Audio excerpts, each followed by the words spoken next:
जय सिया राम। राधे राधे सभी को। पहले तो आप सभी को होली की बहुत बहुत शुभकामनाएं। आप लोग स्वस्थ रहें, दीर्घायु रहें। इस बार होलिका दहन पर पड़ रहा है भद्रा का साया। तो होलिका दहन 13 मार्च में करें या 14 मार्च में? तो होलिका दहन इस बार 13 मार्च 2025 को ही होगा, क्योंकि पूर्णिमा का जो समय है, पूर्णिमा 10:34 से 13 तारीख को प्रारंभ हो रही है और पूर्णिमा 14 तारीख को 12 बजे समाप्त हो जाएगी। तो चंद्रोदय जनित पूर्णिमा को ही हम होलिका दहन एवं व्रत करेंगे। तो जो चंद्रोदय उदित पूर्णिमा है वो 13 तारीख को ही पड़ रही है। तो 13 तारीख को ही हम और आप सब मिलकर के व्रत करेंगे और होलिका दहन करेंगे। लेकिन होलिका दहन का जो समय है, क्योंकि इस दिन भद्रा का साया भी पड़ रहा है, तो 10:30 बजे से लेकर के और रात्रि 11:26 तक भद्रा का साया रहेगा। और भद्रा में कोई भी कार्य करना अशुभ माना जाता है। ये भद्रा कौन है? कहा कि भद्रा सूर्य देव और छाया की पुत्री हैं, शनि की बहन हैं। शनि जैसा ही इनका स्वभाव जरा उग्र है, तो ब्रह्मा जी ने इनको श्राप दिया था। इस कारण से भद्रा का साया जिस दिन पड़ता है उस दिन शुभ कार्य नहीं किया जाता है। भद्रा 3 जगहों पर अपना साया छोड़ती है, आकाश में, पाताल में, पृथ्वी लोक में। तो जब पृथ्वी लोक पर भद्रा का साया रहता है तो कोई भी शुभ कार्य नहीं किया जाता है। तो भद्रा का साया 11:26 तक रहेगा, यानी 13 घंटा तक पूर्णिमा के दिन भद्रा का साया रहेगा।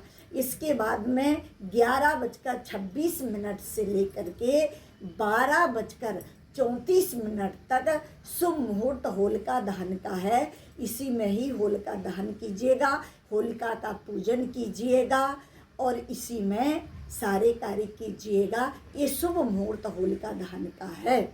तो मैं निवेदन आपसे कर रही थी कि होलिका दहन तो पूर्णिमा का व्रत हम करें तो 13 तारीख में ही करें, और 14 में जो स्नान दान की पूर्णिमा है वो प्रातःकाल स्नान दान कर सकते हैं और दान भी दे सकते हैं। लेकिन पूर्णिमा का व्रत 13 मार्च को ही रखा जाएगा।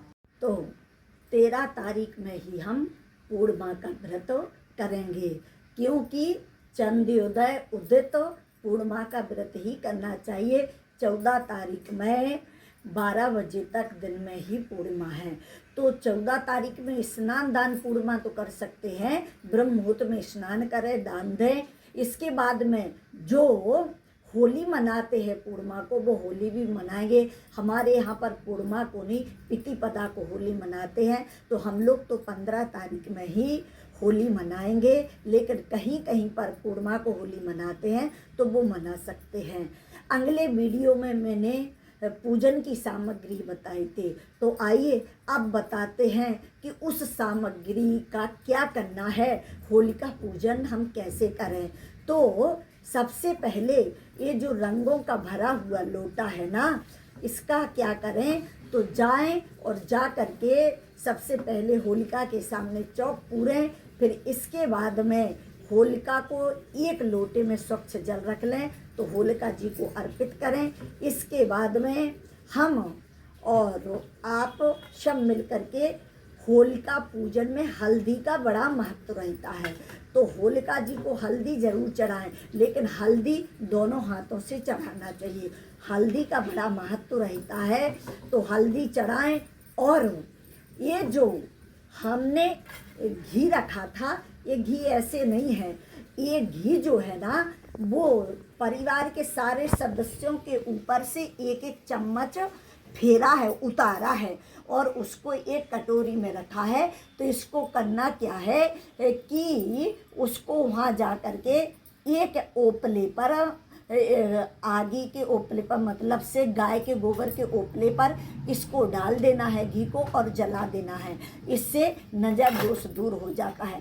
ऐसा ही दही का करना है। ये दही भी परिवार के सदस्यों के ऊपर से उतारा हुआ है, ये भी चढ़ाएंगे हम वहाँ पर। और ये जो है ये होलिका में हमको समर्पित करना है। माला होलिका माता को चढ़ा देंगे और ये सूत है जो ये होलिका माता में हमको लपेटना है और परिक्रमा करनी है। अब आप 3 परिक्रमा कर सकते, 5 कर सकते, 7 कर सकते, लेकिन मेरा सुझाव ये है कि उस दिन पूर्णिमा है तो आप 15 परिक्रमा करें, 15 बार धागा लपेटें तो अति उत्तम रहेगा। आगे आपकी मर्जी। रही बात इनकी, तो ये जो चने हैं इसको हम भूंजेंगे, कुछ गिर जाएंगे उनको उठा लेंगे और लाएंगे और ला करके क्या करेंगे कि घर पे बच्चों को खाने में दे देंगे। ये जो बाली है इस बाली को और चने को भूंज करके बच्चों को कुछ खाने को दे देंगे, कुछ रख लेंगे। आगे जो हल छठी का व्रत आता है उस हल छठी के व्रत में इसको पूजा करते हैं और फिर बच्चों को देते हैं। इससे बच्चों की दीर्घायु होती है और वो रोग इत्यादि से मुक्त होते हैं। ये है सरसों। इस सरसों को आग में जलाते हैं और जलाने के बाद में इसको घर पर लाते हैं और घर के मुख्य दरवाजे पर इसको लगा देते हैं। जो भी घर में नज़र दोष होता है वो सारी इस पर ही आके अटक जाती है। अब आप कहेंगे कि बाहर लगाना ठीक नहीं है क्योंकि अच्छा नहीं लगता है, तो आप अंदर भी लगा सकते हैं। देखें कि आते जाते लोगों की दृष्टि इस पर पड़े, तो ये इसका उपाय मैंने आपको बताया है। एक विशेष बात, होलिका पूजन में मीठे गुड़ के पुओं का बड़ा महत्व रहता है। तो ये 7 पुए पूजन में होलिका माता पर जरूर चढ़ाएं। कोई भी वहाँ कांटेदार लकड़ी मिल जाए आपको, उसमें 7 पुए पिरो करके होलिका माता को अर्पित करें और जो प्रसाद बचे वो घर पर लाएं और इन पुओं को खुद ना खाएं ना बच्चों को दे, जा करके गाय माता को खिला दीजिएगा। ये रंगों का भला लोटा होलिका माता की फेरी लगा करके होलिका माता को समर्पित करें। ये अबीर गुलाल सब माता को समर्पित कर देवें।